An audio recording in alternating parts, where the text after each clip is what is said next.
గలతీయులకు రాసిన పత్రిక 4వ అధ్యాయము 7వ వచనం. కాబట్టి నీవిక దాసుడు కావు, కుమారుడివే. కుమారుడివైతే దేవుని ద్వారా వారసుడువు.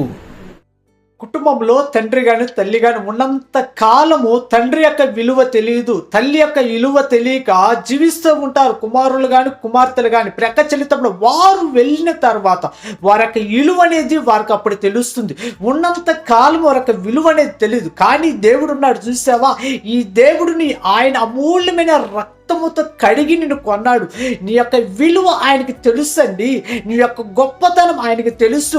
నీ గొప్ప విలువగా చెయ్యాలని ఆయన కోరికండి.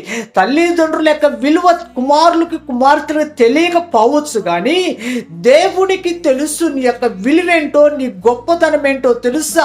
ఆయన అమూల్యమైన రక్తముతో కొన్నాడు, నిన్ను కొనుక్కున్నాడు, ఆయన కుమారుడుగా చేసుకున్నాడు. అలాంటి కృప దేవుడు మీ అందరికీ దయచేయునుగాక. మీ అందరి కోసం ప్రార్థన చేస్తున్నాం. పరిశుద్ధుడా నీకు స్తోత్రాలు.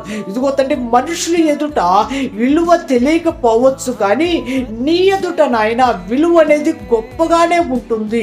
అలాంటి కృప అందరికీ దయచేయి. యేసు నామములో అడుగుచున్నాము తండ్రి, ఆమేన్.